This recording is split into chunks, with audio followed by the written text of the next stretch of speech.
Hi, everybody. Welcome to the Jim and Sam Town Square. I'm Scott King. Jim and Sam fans know me from the Forbes articles, and I'm joined, as always, by multi-Emmy award-winning TV producer Chris Cangilla.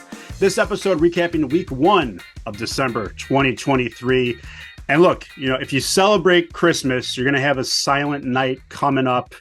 I feel like we had a silent week. There you go. Jingle all the way, brother. Flair. It was a silent week. Yeah, it was. With the Tefft dog, for the Tefft dog. And Chris, we were talking about last week. I remember because I took my daughter to a class and that she goes to after school. And it was Tuesday that the fight was last week. It felt like we were reading online, we were reading on Reddit and stuff. Like you just felt the effects of it all week. And then this week, Travis is not chiming in much. He was a little more with Voss on Wednesday. They didn't have a show Thursday. But it was a rough Monday, Tuesday, still a little bit Wednesday. And when he was Googling something, his comments would be short. There was, I don't know if you remember this, there was a point on Tuesday, I want to say, maybe Monday, but Jim asked everyone in the studio a question about like, oh yeah, have you done this or that? I don't remember what it was. And Travis, complete silence, just nodded or shook his head. And Jim goes, no, okay. I don't know if Jim was that irritated, but we have known Travis Tefft to always be able to find a microphone, and he did not for that. I think the signs were there, and you read online, everyone else thought so too. I mean, he was pretty quiet, right? Yeah, I definitely noticed it, as all of you did as well. It's unfortunate because I do like Travis on the mic a lot, and he, you can definitely notice that he's not there.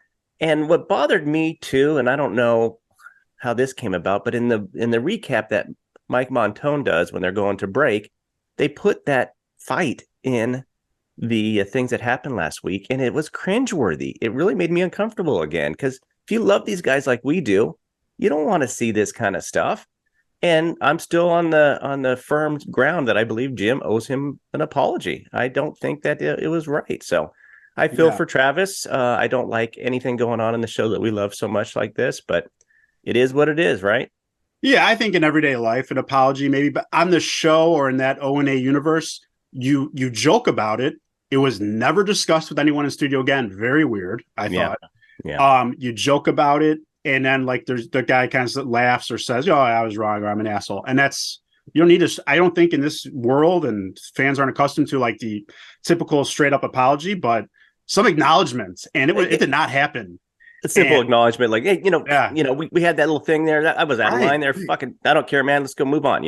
I think it's weird it wasn't talked about. I think it's super weird. Callers must have been calling in. Troy's our guy. I don't think he would be like, no, I can't let this on. I don't know. It wasn't brought up again. Sam, after it happened, was laughing. I think Sam is like with the staff and everyone works with, except maybe not hot dog sometimes. So just very laid back and, oh yeah, man, cool, whatever. Sam has that kind of personality. I don't know if everybody's like a Friends, fan like I am, but there's a point where Chandler kind of just distracts with humor and stuff. And I think Sam, when he's nervous or uncomfortable, he kind of makes it light of it and laughs and stuff. But there's tension there. Everybody could feel it. It was palpable. So now that we've had another week of seeing this kind of like aftermath, where do you think it started? And again, this is tinfoil hats. Doug Bell shirt here. Jim has been incredible to me. Travis has been great to me and us and the show, both guys. So I love both guys. I've hung out with Jim in Chicago, so I'm not looking to drag anybody here. But what do you? And this is are all theories, but what do you think is the impetus for this? I don't know. I mean, Jim had such a great year and is so happy in his personal life. And, and Travis, made inroads with the biggins and doing a lot of different things. So I thought everybody was having a good year. I don't know. Everybody around this time of year kind of gets a little cranky, if you will. There's a lot of things to do. Yeah. So maybe it's just a lot of things to do and just caught Jim on a bad day. We all get them. So I don't know. Do you have any theories? I think maybe Travis, we heard his frustration with his role during the fight he kind of talked about. He's doing a lot of different things. I feel like they're short-staffed. And I think Jim wants him to just do what he's asking. But what he was asking was very silly and had no purpose. And very hard to prove. Comments said that. So Yeah. So yeah, moving on. I mean, it's just something to keep an eye on. Like Sure. we hope. And I do think on Wednesday with Voss, he was laughing a little more. I think he even laughed at a couple of Jim's jokes. Right. So we will see the. Well, we'll have the Christmas extravaganza Yeah, probably next week or the week after. So, they'll have to interact a lot then. So we'll see how that goes. we'll see how it goes. And we go from quiet Travis to something Jim was. I don't even think he was on the fence about it. He was not going to go because it's not the original members. But Jim got last minute tickets to Kiss their last show at MSG, and he brought a certain somebody. And how were they kind of handling the situation, Chris? Well, it was interesting because I saw this transpire over the weekend through Instagram. So I was really anxious to hear how they broke it down on Monday. But yeah, Jim got last minute tickets, and he reached out to his wife to see if she would like to join with hopes that she wouldn't. And she said, yes, she'd love it. And she was gangbusters and excited. And if you follow all the videos that they put out there, I mean, they're rushing to get there because they didn't have much time to get there. She sees a guy that has face paint that's just another spectator, another audience member, and she wants to take pictures. And Jim's like, let's go. So all funny stuff there. And they get there just as it's beginning. She's really into it. And then as it goes on and there's a guitar solo battle and all these things that Jim is dying and loving, she's getting more and more despondent and sitting down and angry and doesn't want to be there and tired and all that kind of stuff. So it was a very funny breakdown, and it's worth going back and watching some of those videos. Absolutely. And after all that annoyance and all of Nikki's documenting, Jim was happy still that he brought her because he got an extra souvenir, an extra keepsake. And I mean, I'm not a huge Kiss guy, but I know what it is to be a huge fan of something and collect stuff, obviously.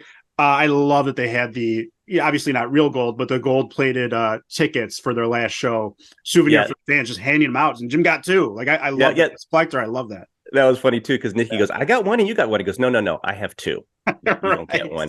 So that was very funny. Little upset that he didn't get the poster. He could have gotten a poster. He's a poster guy. They have posters for those shows, but I guess he'll get them when he wants them, right? I think he's a smart collector as much as we see him overextending. I mean, Jim is very fine financially, but he's got a lot of posters. Yeah. But he draws the line at not the original members. I know, like, when you draw a line to save yourself a little pain and money, I do respect that. I did have a little bit on the weekend, and I'll be brief on this, of my favorite band, which is Rush.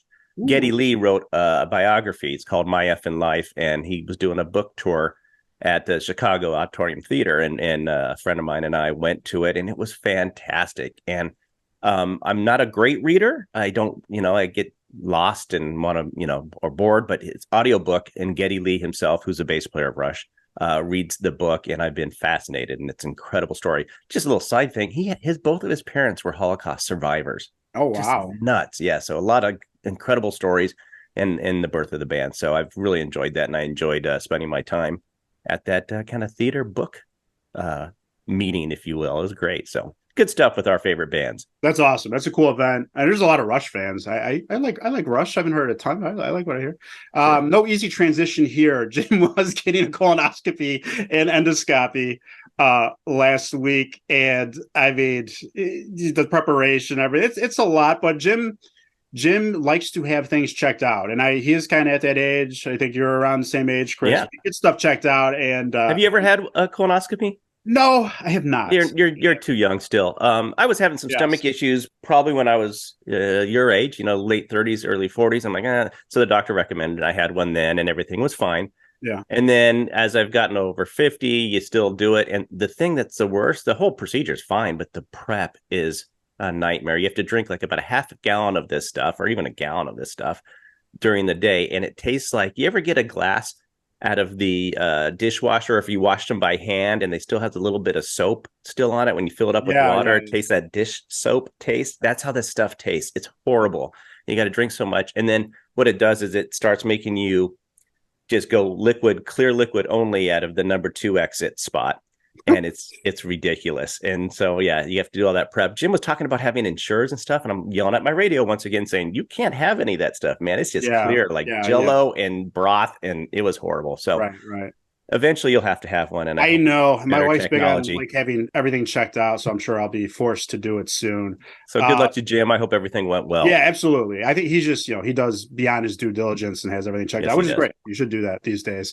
Uh, Jim also, and Sam was a big contributor of this, and Voss even came in studios. This was happening, but I gotta give them credit. This was maybe better than most times on O&A that they would prank the callers, or Jim would yell, "We heard you," Heard after you. making them repeat them. So yeah, just Yeah. classic. But there was no "We heard you," but Jim and Sam made this caller repeat his lame joke. I mean, it went on for minutes. It was so painful. I was cracking up, and this is something I re-listened to. Um, Basically, the guy's joke was that his wife wanted to get him to get one, I think, but he told his wife that she would have to write "exit only" on his cheeks Yep. for the procedure, because the doctors would think that was funny. And they made him. They're saying, "What? But why would that?" They're like That doesn't questioning make the any logic. sense. They're not. Yeah, It's not an. what Yeah. about then they wouldn't do it? And just I absolutely get so uncomfortable. I see the humor in it and I love it, but I'm just like, please let the poor guy go. Because no. you and I both called into the radios, Yeah. and we've called into this show. And you can't hear too well, and it's a little bit confusing. And sometimes they can't hear you too well. So, when they go, "What's that?" You're apt to go, you want to say things again because it's a listening thing. And anytime that I've called in and they make me repeat, I'm like, "Oh, please don't be making fun of me. Please don't make fun of me." So I just want them to let this guy go, but still fun. It was amazing. I love that cringe. I was cracking up. They touched on the tree lighting. I love that they are always on where there's maybe, and you're a music guy, where there may be some lip syncing. I love that they're on top of it. They let us know that it's not legitimate singing going on in the tree lighting. Certainly that. And I actually missed it this year. We were like busy around here. We usually watch it. We did tape it. I think Cher was the headliner, right? Yeah. Yeah, and then Kelly Clarkson was the MC, and I saw something behind the scenes where they actually shot Kelly Clarkson doing like that, and nothing's happening behind her because they had to shoot it out of sequence. So she's reacting to Cher, and they intercut her. Oh, okay. So they pre-shot her doing reaction to Cher and singing along and stuff, but it wasn't happening. It's all produced, and sometimes, even though I've created stuff like that, I don't like things that are overly produced. Absolutely. Jim had a new. I hope this is a gag that continues. We talk about ongoing hits that we like on the show. How did Jim kind of try to weasel his way to the gentleman's room this time? Oh yeah, that was crazy. He had they were talking. I don't know how they got on this thing, but it was with a guest. You remember what guest it was with? Was it I can't remember. Maybe it was Aaron Burr. Yeah, I think it was Aaron. And they're talking about films and whatnot. And Jim said, "Yeah, I've written a film. I have a film. Yeah." And he goes, "Well, they're like, tell us about it." He goes, "Well, I had to go get the script." So, getting the script is his euphemism for going to the restroom and having a Code Brown situation. Maybe he'll have more scripts over the next few weeks. Other things he's working on. And I think you pointed out that it would be difficult for them to move the movie. What is the movie about? It's about like Jim working at Sirius, I think, but they wouldn't be able to get some of the footage because of the camera trouble at Sirius. Yeah, and I'll share a little bit more in my line of the week because that's a little bit about that. But Sam was joking like, well, it'd be difficult to shoot this thing because we don't have any cameras here at Sirius, so I had to do something about Sirius, and I'll tell you why I thought it was funny of what Jim thought it was going to be about at Sirius. But yeah, it was like it's going to be an audio only presentation. Gotcha, and that was hilarious. They talk about video games every now and then. Sam did a separate YouTube breakdown on his YouTube channel, which are always great videos. But GTA 6, the trailer leaked 2 years early, so then the company kind of had to put it out on their accounts, probably well before. Again, production, you know how that is, before it was ready. But it is something that I go, oh God, I have not played video games in a long time. I wish I had more time. It looks amazing. I'm sure I will. It's one that because there's so much hype and it looks so awesome, I will buy it and at least make a little time. Also, maybe Spider-Man 2 soon, and whenever they put out the Wolverine game for PS5, I will check those out. How about you? Talking about GTA 6, it's set in Florida, and they said they nailed it. Well, I saw on Instagram a little later that someone did a side-by-side exactly of all the things that they show in the trailer and animation or whatever you want to call it in game engine mode. compared to the real life video, and they nailed it. So it'll be exciting. But a 2-year wait, holy smokes! But I think that my son might be working on getting a PS5, and it comes with the Spider-Man thing. So maybe I'll get to play that. I know how much Sam loves it and stuff. But yeah, I think we got to get Jim playing as soon as this GTA thing comes out. We got to get him playing it again because he cannot even get out of the garage usually. So we'll see how he does with the new one. I hope that, and I hope this happens. As Jim has many times, we asked Sam about it. We had Sam on our show. People should go watch that if they haven't. But that he's not going to sign the next contract, so he's done. So he may not be around when it comes out. So he's not going to be around. I would love to see him play in studio with Sam and Travis and Troy and Mike.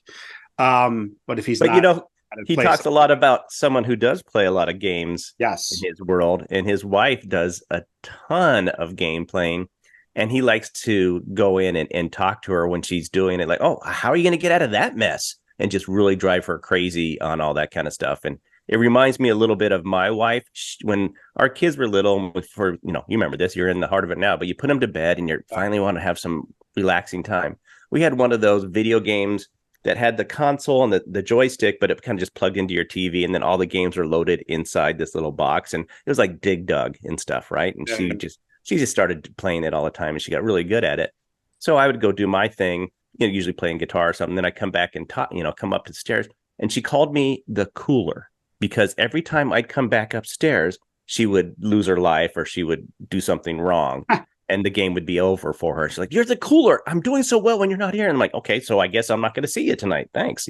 So she was into it a little bit more than I was even back then. I think the other thing Jim would say to Nikki is, "Why aren't you better at this?" Which does not want to hear. No one wants to hear that in anything that they do. Having a little trouble gaming, you don't want to hear that. George Santos on Cameo, and I think he like went off. He made like 6 figures and then went off. I think right away after a couple of days. So Sam was interested in a cameo, perhaps, as he said, maybe for Secret Santa, but he was not able to snag it. That disappointing. That would have been amazing. That would have been the absolute. It would have been the best Secret Santa gift. I know you like Barstool, and you followed some like Part of My Take and stuff at times, and they do sometimes the takies, which is their awards, and whatever the takies are, they pay somebody on Cameo to announce the presentation, and and the award goes to blah blah blah for this. So they'll get somebody like a George Santos or somebody's in the news to do a cameo for them. So I wish Sam would have been able to get that cameo as a present. I got one time for my kids on my 50th birthday. They got me one of the Broncos to wish me a happy birthday. Oh, that's awesome. Fun. Yeah. It's really cool. Yeah, it's a good thing. I like cameos. Sure. And along those lines of fandom, Sam's talked to us, I feel like, a few times in the last month or two because of his work with WWE. You see these videos where wrestlers are being hounded at the airport. Yeah. And there's a thing where people will buy the cheapest ticket possible in that terminal. They find out where they're getting in at, and they go hound them for autographs. And it's not even a fan thing, though. That's what bothers me. It's not being a fan. It's being a collector in a bad sense of the word. But continue. Yeah, or just a merchant of types. Like they might even care about the sport. They just know they can sell these for XYZ. They've done their homework. And this is something I saw covering the Blackhawks, is that hockey players are great guys with fans. They will sit there and sign after practice, after a grueling practice, maybe the day before a game, they'll sign maybe so I've seen 50 to 100 autographs for some of these guys at practice. But you will see they do know. They're like, "Hey, weren't you here yesterday with a bunch of stuff?" They'll say to grown-ups or sometimes just the kids guys, which I completely understand. I got to tell you, hockey players in my short experience working with professional athletes are the nicest guys. And maybe because they're all Canadians, who knows? Yeah, farm boys from Canada. Yeah, they're very nice and very accommodating and truly appreciate the opportunity that's been given to them. And I don't fault them at all for saying, "Hey, you were in line yesterday. I did that." Yeah, just for the kids, man. Especially like in baseball, you get a foul ball, don't keep it. If you're over, let's say 30, don't keep it. Give it to a kid. Right. There's a really cringe-inducing. I've noticed Impractical Jokers with Joe, where he keeps taking all the balls the Mets are throwing into the stands. Oh, I love that one. The best, I think it's a punishment. One of the best punishments. Yeah, it was a punishment that he had to just go grab them, and that was so awesome. worth a look up for sure. Something else they discussed this week, and even Jim might go see it this week, which I hope he does. I love when little Jimmy gets to the movie shows. But there's been a lot of talk about Godzilla -1. I think that one is Japanese. I think I want to say they made that in Japan, and it's at a lot of theaters here now. That's probably because of the strike, maybe, or something. I don't know. They were able to make it. I don't know. But someone in the comments will tell us how silly we are for not knowing. Of course. How much of a jerk we are, because we heard a little bit of that too. But go ahead. But no, it looks great. It's getting great reviews, and I am going to see it. I have to wait probably, but I'm really enjoying the Monarch show about Godzilla and the monsters with Kurt Russell and his son on Apple TV. I'm all caught up now. I think it's 4 episodes in, but that is a great, fun show. Yeah, it looks good. I have not got into that yet. I'm doing a little bit of rewatch. With my other podcast, it was all about World War II, so I'm doing a Band of Brothers rewatch right now, and there's a new series coming out on Apple. You probably saw too, which is in the lines of Band of Brothers. It's about the guys that flew the planes over there in Europe. So, and has a guy that was in Elvis that played Elvis. So I'm not sure how much I'm going to like it, because that guy looks like he's about 15 and he's supposed to be a major. Right. So we'll see. But yeah, it's produced by Tom Hanks and Steven Spielberg. Yeah, They don't miss. Yep. So yeah, exactly. Yep. Speaking of artists who don't miss, Corey Feldman is opening for Limp Bizkit. Artists that don't miss. I love it. Opening for Limp Bizkit, and I go back and re-listen to best of, or just like we'll find something on YouTube. I know you don't like to re-listen a lot, but my God, revisiting the Corey Feldman, early Jim and Sam, when they were huge fans of his song Ascension Millennium, and he even came in studio. Yeah. And it's hard for those guys to, still get these guys in and then not make fun of them for these songs. Right. And then Sam had that great story about Kevin Undergaro. Do you want to kind of brief everybody on that again? Yeah, it was the infamous party with Maria Menounos, his I don't think they ever got married. Girlfriend? They may be common law. Wife? I don't know. I think they are married. Yeah. Are they married? They've been together for a long time. Kevin seems like a hilarious. And now you remind me, that's a party that Jim invited a girl. They're in California. Jim invited a girl, and then she didn't show or something. It was weird. Yeah. What's the app for like rich famous people? Raya. I think it was on Raya. And she did not. She was a no-show, and Jim was furious. I mean, why would you not go to that party? Like, who was just there? To go to the party alone? Could have met Corey Feldman. Go to the party. Yeah, exactly. He'll sing you a song. I'll be forced to sing a song by Kevin. Yeah, Kevin made him sing his own song. He didn't want to. Speaking of dates for Jim Norton, he should take Nikki to a certain place recommended by Sam. Do you remember that was, Chris? Yeah, Medieval Times. That would be so funny. She would love it, because I think Nikki likes everything that's American, right? I mean, I know she's from Norway and stuff, so she just wants to throw, and she wants to go out. I mean, that's why she went to the Kiss concert, because she wants Jim to take her places and go out more, probably more than Jim does. So Medieval Times would be incredible. And, you eat with your hands and you see the knights jousting and all that kind of stuff. Awesome. Yeah. I know a lot about it. I've never been. Have you gone? Are you taking I have been several times when I was a kid. And then years later, I think I went with a friend. But right after college, one of our friends' brothers had a birthday party, and we all went. All in the same fraternity. We didn't. That would be fun. That's the group did not behave themselves. I couldn't imagine they would. Beforehand, I think we did some taxiing there, and the guys that I was with, I believe I was pretty well behaved. The guys I was with, a few of them wound up being so rowdy that the Green Knight had to go, guys, this is just a show. This is just a show, guys. Stop it. So they made the Green Knight break character, which was it's pretty remarkable. Yeah, I don't think it's probably the venue for you guys, but I appreciate the humor around it for sure. Hopefully they didn't show their faces there again. That's right. I'm glad you've cleaned up your act a little bit too yourself. I have. You're a father, for crying out loud. Very successful podcast, at least in Ireland. Is right. Maybe not on Reddit, but no, I'm just kidding. We have some new fans from Reddit. We have some new fans from Reddit. We welcome those fans, and I hope they enjoy our nerdiness. Yes, absolutely. So there was the weirdness with Travis and Jim. Obviously, we're going to see how long that lingers. But there was some good stuff this week. The guests were phenomenal. There was only a few, and they were all fantastic. Great stories, great, gags, takes on current events.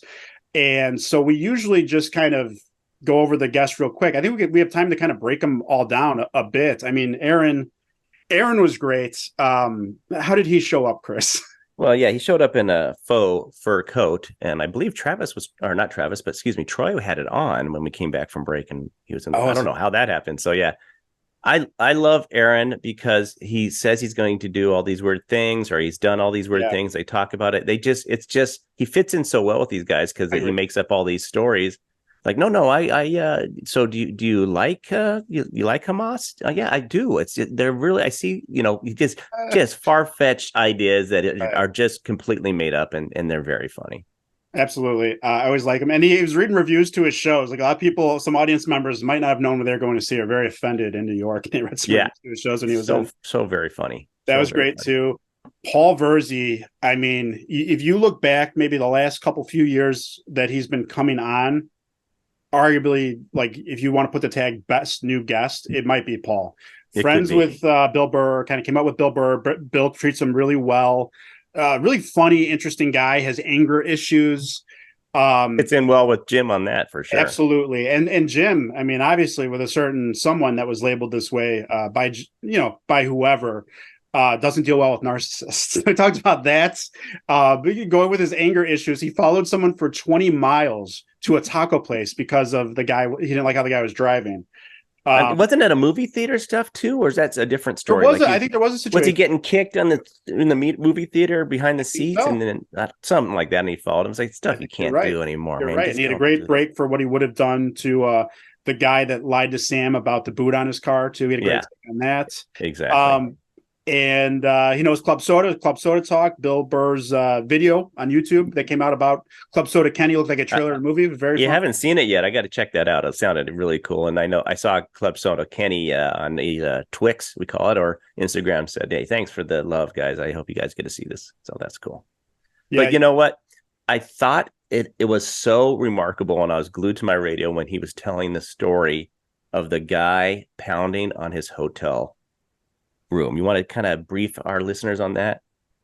Oh, sure. And yeah, I was going to say that then it was a good story, and then kind of the end, it did kind of peter out. Yeah. I love his enthusiasm. Paul was begging Sam, not beg. I mean, he doesn't have to beg. He comes on all the time, but he was asking Sam to come on. He's like, dude, I got to tell you this story. And it was a crazy story because there was a shirtless guy knocking on his hotel room. Happened a few times in a day, and he saw the guy outside the pool kind of looking up at his window. So definitely a crazy situation. He thought the guy might have been on drugs. Yeah, I think it was scary for him because he thought, maybe he offended this guy and with his comedy, or he said something. He can't tell with fans what they're going to do. So I can see the fear. But what was funny to me and stupid, I think, by Paul is that he called the front desk and said, you guys got to, escort me out. Right. No, if I'm in that kind of fear and someone's pounding and they're not going to do anything about it, I call the police immediately. Yeah. I wouldn't feel comfortable with two hotel employees walking me out. No, you need some authority, some real authority in there. He called them and eventually, and they kind of didn't want to come. So it was a situation. You had to go to another hotel, a nicer hotel. And it was nice to hear they took care of him there. And they thought at the first hotel, they thought he might've been the troublemaker and maybe not telling the truth. So it was a very interesting story. It did peter out at the end a little bit, but it was a very weird take and something to think about. Yes. And they comped his room as they should have at this place. I will say, we're going to get our favorite guest in a second here from this week out of the three, but Rich Voss, I know you have your issues with Rich Voss. I don't know if I can agree with you at all this week because he was phenomenal, absolutely phenomenal. Starts with a amazing colonoscopy joke. Real quick, it was a guy goes to, they're talking about colonoscopy real quick. He goes, a guy goes to get a rectal examination. And the guy says, look, I'm going to stick two fingers in, move them around a little bit. Try not to get excited. Try not to get hard, Tom. Mm-hmm, right. And the guy goes, my name's not Tom. And the doctor goes, I'm talking to myself. A fabulous joke. Boss starts with an amazing joke. And I heard they talked about another joke on there too. And I heard that. It's so funny. My brother told me this joke last week about, the guy said, hang your pants up over there next to mine. The doctor says next to my pants, which is just... So all this theater of the mind stuff you start thinking about. Yeah. So I love it. So continue with Rich. Yeah, and then so as funny as he was for the whole time he was on the show, he's on, I think, almost the whole show. Yeah. on Wednesday, he also, opened up about his gambling problem a little bit. So that's some honest, sincere stuff. And that's a really I don't know if he opened up as much as, I mean, he was prodded and pulled from Jim and Sam about, dude, you can't be gambling. Well, I said, I think he brought it up. He brought it up, right. And there was a couple questions, but it didn't get too much into how much and stuff. No, no one should ever do that. But he's just it's so easy on the phone these days. Yeah, it's a tough thing for sure. Yeah. There was a big revelation. I don't know. You're probably gonna punt this one to me. No, I'll tell it. Go for it. What was the big revelation with Jim likes tinkle play, and they were talking a little bit about that. And Rich said, "I don't know if I've ever done. I think I did once." And then they're like, "Well, how long ago?" And I know what they're doing. Sam is prodding him to see if it was pre-Bonnie or after Bonnie, right? And they kind of discovered that it could be Bonnie. And then she texted Rich. And they couldn't get her on the phone. I so much wanted her on the phone. She had to go to a meeting, right? Right. So it was, I think it might be Bonnie, and it was really funny. It was great.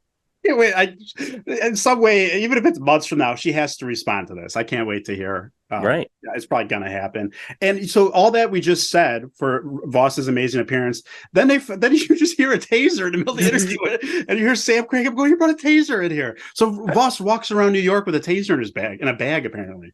Yeah, and I've said this before, but Troy needs to not speak when they do these things. Like, Troy said, "Yeah, Troy, would you take a taser in there?" And he's like, "Troy, yeah, I think so." I'm like, "Troy, you don't have to prove yourself anymore. You're the man." And thankfully, they didn't proceed because I think it's a different world than we were in 10, 15 years ago where they could have done that in studio. But, I mean, think about if Troy, codes out. I mean, that would be horrible. So, yeah, I'm glad that they didn't proceed with that, but Troy said, "Yeah, I think I could take that."